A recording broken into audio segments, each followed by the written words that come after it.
BCom part first paper business administration first Maharshi Dayanand विश्वविद्यालय अजमेर के पाठ्यक्रम के अनुसार प्रबंध के सिद्धांत का जो प्रश्न पत्र है उसमें आज हम नियोजन की सीमाएं बाधाएं के बारे में अध्ययन करेंगे। नियोजन बहुत ही लाभप्रद होता है किंतु इसकी अनेक सीमाएं भी हैं। इसमें अनेक बाधाएं भी आती हैं जिनके कारण नियोजन का विरोध भी किया जाता है। तो नियोजन की बाधाओं के बारे में आज हम अध्ययन करेंगे।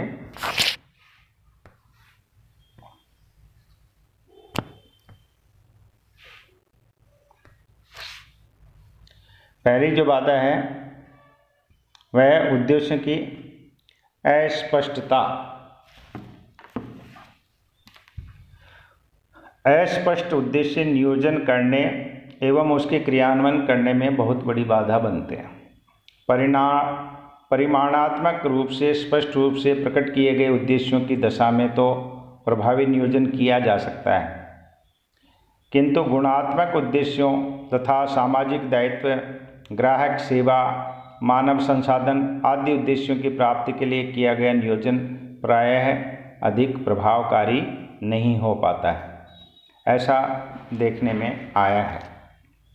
फिर है अयथार्थ पूर्वानुमान, इनएक्यूरेट फोरकास्ट।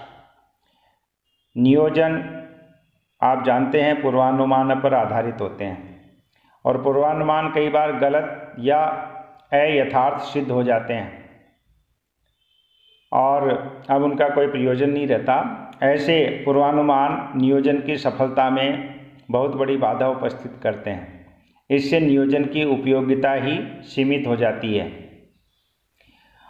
पूर्वानुमानों के गलत या अयथार्थ होने के अनेक कारण होते हैं, जैसे घटनाक्रम में अपेक्षा से अधिक तीव्र या धीमी गति से परिवर्तन, अपर्याप्त या अविश्वसनीय सूचनाएं, पूर्वानुमानकर्ता के ज्ञान एवं अनुभव की सीमाएं। तो ये कारणों से अयथार्थ पूर्वानुमान होता है।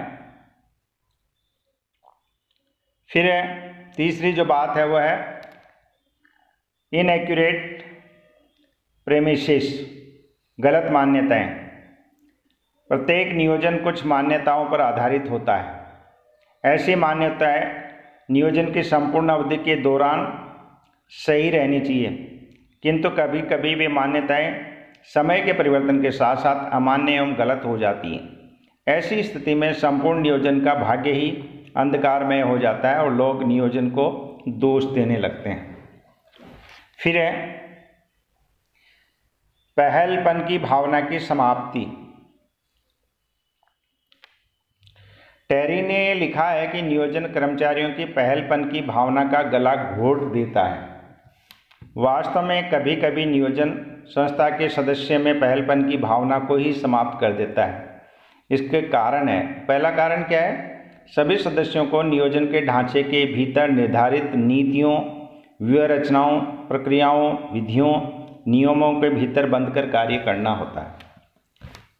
दूसरा जो कारण है वो है नियोजन में अभिप्रेरण की समुचित व्यवस्था नहीं होने पर कर्मचारी नियोजन के क्रियान्वयन में रुचि नहीं लेते हैं। परिणाम स्वरूप संस्था के सदस्य नियोजन की सफलता के प्रति तटस्थ भाव अपनाने लगते हैं, यानी उनको कोई दिलचस्पी नहीं रहती है। फिर अगला है व्यापारिक सोच का अभाव। कुछ प्रबंधकों की सोच बहुत ही पुरातन एवं कठोर होती है। इसमें व्यावहारिकता का अभाव होता है। फलतः वे अपने कार्यों को एक परंपरागत विधि से ही करने के आदी होते हैं या हो जाते हैं। वे नियोजन की प्रक्रिया को भी परिवर्तनशील परिस्थितियों के अनुरूप नहीं बनाना चाहते हैं। ऐसे में अनेक उनके द्वारा अपनाई गई योजनाएं केवल कागजी योजनाएं रह जाती हैं और फलतः उनसे कोई लाभ नहीं मिलता। वो सारा दोष जो है नियोजन के मत्थे आ जाता है। फिर है परिवर्तनों का विरोध। मानव सामान्यतः परिवर्तनों को आसानी से स्वीकार नहीं करता है, वह सामान्यतः उनका विरोध भी करता है। ये आप देखते हैं कोई भी परिवर्तन होता है तो उसका विरोध होने लगता है, कहीं भी हो चाहे। नियोजन के कारण भी सामान्यतः विद्यमान प्रबंध व्यवस्था एवं कार्य प्रणाली में परिवर्तन करना पड़ता है। इसके अतिरिक्त संस्था के सदस्यों को अपने दृष्टिकोण में भी परिवर्तन करना पड़ सकता है। कभी कभी तो नियोजनकर्ता स्वयं भी किसी प्रकार का परिवर्तन पसंद नहीं करते हैं। अतः जो व्यक्ति परिवर्तित परिस्थितियों, व्यवस्था, कार्य प्रणाली, दृष्टिकोण आदि का विरोध करते हैं, वे नियोजन का ही विरोध कर देते हैं और ऐसे में नियोजन की सफलता की कल्पना करना ही व्यर्थ हो जाता है। फिर है विद्यमान उद्देश्य एवं योजनाओं की लोचहीनता। कभी कभी विद्यमान उद्देश्य एवं योजनाएं अर्थात नीतियाँ, कार्यक्रम, कार्यविधियाँ लोचहीन हो जाती हैं, होती हैं या हो जाती हैं। इनमें परिवर्तन करना कठिन ही नहीं, असंभव भी हो जाता है। फलतः भावी नियोजन में भी कठिनाइयाँ उत्पन्न होती हैं। फिर है नियोजन क्षमताओं, योग्यताओं का अभाव। सभी प्रकार का नियोजन एक बौद्धिक प्रक्रिया है, अतः नियोजन करने हेतु वैचारिक, तकनीकी, मानवीय आदि योग्यताओं की आवश्यकता पड़ती है, किंतु व्यवहार में सभी प्रबंधक समान रूप से योग्य एवं क्षमतावान नहीं होते हैं। फलतः सभी प्रबंधक व्यापक सोच विचार के साथ ही नियोजन नहीं कर सकते हैं और वह असफल हो जाते हैं।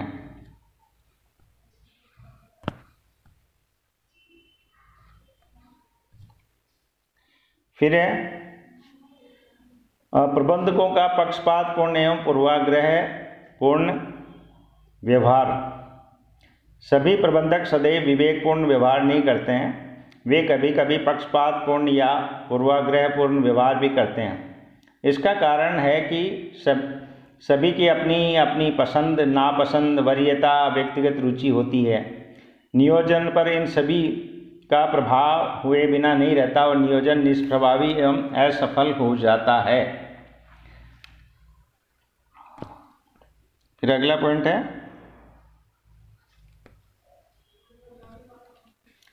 अन्य क्रियात्मक योजनाओं के साथ समन्वय की कमी। कोई भी योजना तब तक सफल नहीं हो सकती है जब तक कि उसका अन्य क्रियाओं योजनाओं के साथ उचित समन्वय नहीं होता है। योजना का उत्पादन, वित्त, मानव संसाधन विकास की योजनाओं के बीच उचित समन्वय होना चाहिए। फिर है प्रबंधकों का आपसी संघर्ष। नियोजन की समस्या तब भी उत्पन्न हो जाती है जबकि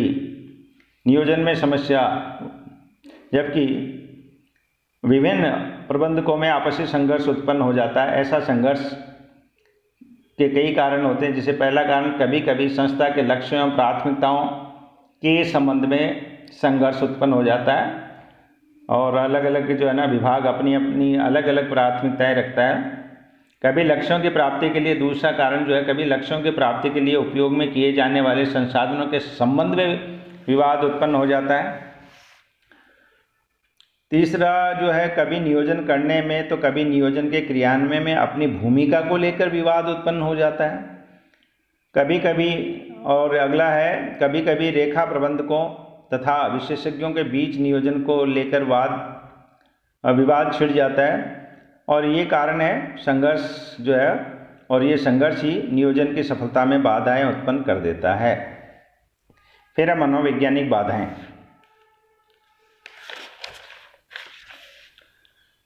नियोजन करने में, उसका क्रियान्वयन करने में मानसिक बाधाएं भी आती हैं, तो कुछ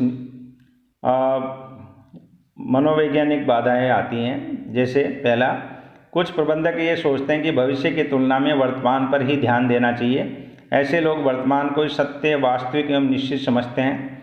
वे भविष्य की अनिश्चितताओं एवं संभावनाओं से भरा मानते हैं, फलतः भविष्य को परिवर्तनशील एवं अशांति का कारण मानते हैं। ऐसे लोग नियोजन को अनावश्यक भी समझते हैं। दूसरी बात जो है वो है, कुछ प्रबंधक ये सोचते हैं कि भविष्य में जो कुछ होता है वह होकर रहेगा, नियोजन से भविष्य को नहीं बदला जा सकता, अतः नियोजन अनावश्यक है। तो तीसरी बात, कुछ प्रबंधक ये सोचते हैं कि नियोजन सदैव सही एवं सफल नहीं होता है, अतः नियोजन पर धन एवं समय व्यर्थ ही जाता है। चौथी बात यह है, कुछ प्रबंधक अयोग्य एवं अव्यावहारिक होते हैं। वे नियोजन की बौद्धिक प्रक्रिया को पूरा करने में अयोग्य होते हैं, अतः उन्हें अपनी अकुशलता के उजागर होने का भय रहता है, फलतः वे नियोजन के मार्ग में बाधा ही बनते हैं।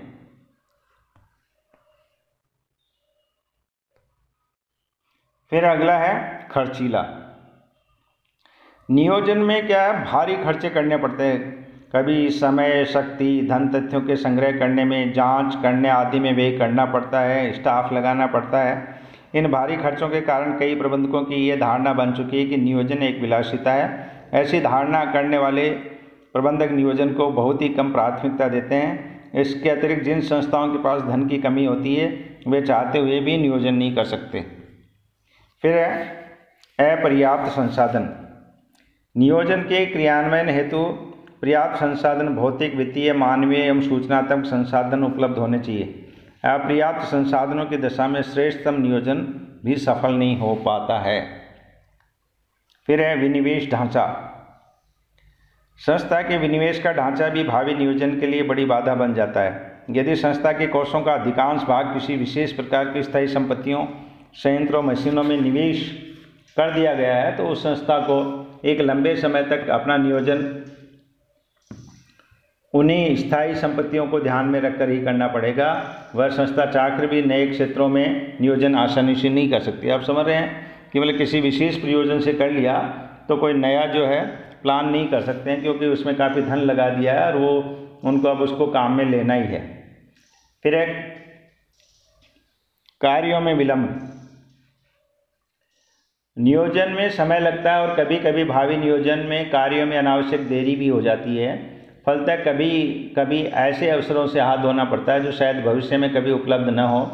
जब समय सार तत्व हो तो नियोजन अपना महत्व खो देता है और तात्कालीन परिस्थितियों के हिसाब से ही क्या करना पड़ता है, काम करना पड़ता है। व्यवसाय में कई अवसर होते हैं जबकि शीघ्र निर्णय लेना परम आवश्यक हो जाता है। ऐसी स्थिति में नियोजन करना संभव नहीं होता, क्रियान्वयन ही करना पड़ता है।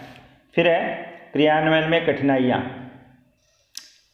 कभी कभी योजनाओं के क्रियान्वयन में कठिनाइयाँ आती हैं। ऐसी कठिनाइयाँ कई कारणों से उत्पन्न होती हैं, जैसे पहला अनुचित कार्य योजनाओं के कारण, दूसरा अनुचित नीतियों एवं कार्य विधियों के कारण, तीसरा योजनाओं के अस्पष्ट होने के कारण, चौथा दोषपूर्ण अनुवर्तन एवं नियंत्रण व्यवस्था के कारण।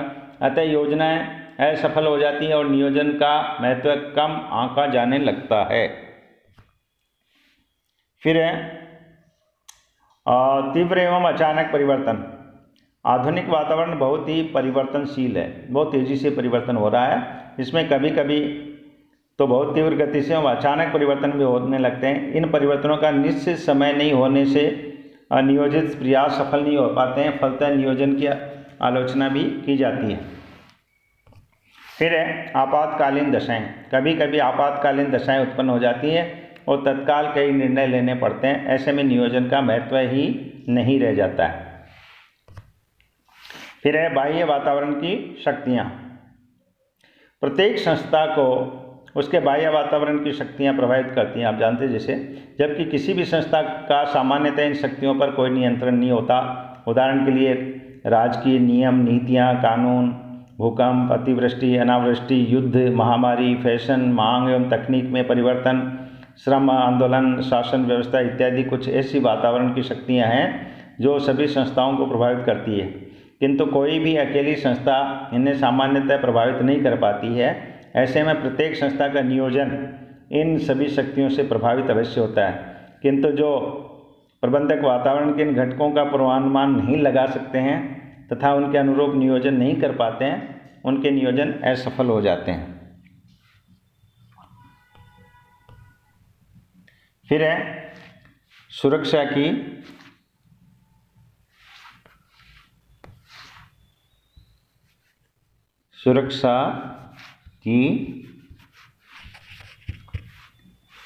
मिथ्या धारणा।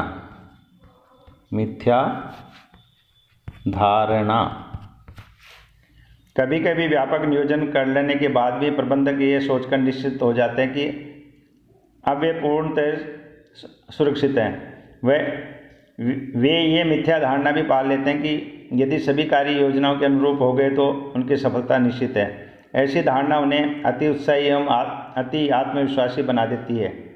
इसमें से उन्हें कभी कभी भारी हानि का उठानी पड़ती है और उनका दोष नियोजन के खाते में डाल दिया जाता है।